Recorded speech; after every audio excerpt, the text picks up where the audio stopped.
ایک مرتبہ کا ذکر ہے کہ حضرت حسن بصری رضی اللہ عنہ کی خدمت میں ایک عورت حاضر ہوئی اور کہنے لگی کہ میری جوان بیٹی کا انتقال ہو گیا ہے، میری خواہش ہے کہ میں اس کو خواب میں دیکھوں۔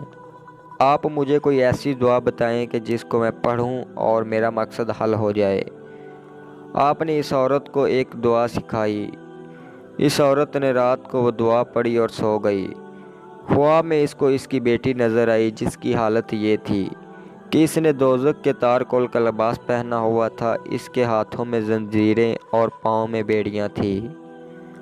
دوسرے دن عورت نے اپنا یہ خواب حضرت حسن بصری رضی اللہ عنہ کو سنایا، جسے سن کر آپ بہت غم زدہ ہوئے اور کچھ مدت کے بعد اس لڑکی کو حضرت حسن بصری رضی اللہ عنہ نے جنت میں دیکھا۔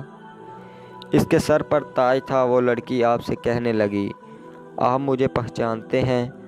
میں اس عورت کی بیٹی ہوں جو آپ کے پاس حاضر ہوئی تھی اور میری خستہ حالی کے بارے میں آپ کو بتایا تھا۔ آپ نے اس لڑکی سے پوچھا کہ تیری حالت میں یہ تبدیلی کیسے واقع ہوئی؟ لڑکی نے بتایا کہ اس قبرستان کے نزدیک سے ایک نیک شخص گزرا اور اس نے حضور نبی کریم صلی اللہ علیہ وسلم پر درود پاک پڑھا۔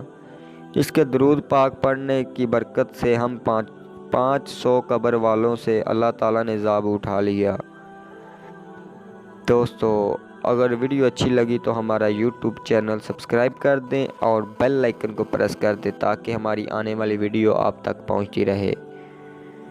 اور ویڈیو میں کوئی مسٹیک ہو جاتی ہے تو وہ کمنٹ سیکشن میں ضرور بتائیے گا۔ اللہ آپ کو اپنے حفظ و ایمان میں رکھے اور آپ کی نیک دعا قبول کرے۔ شکریہ۔ آمین۔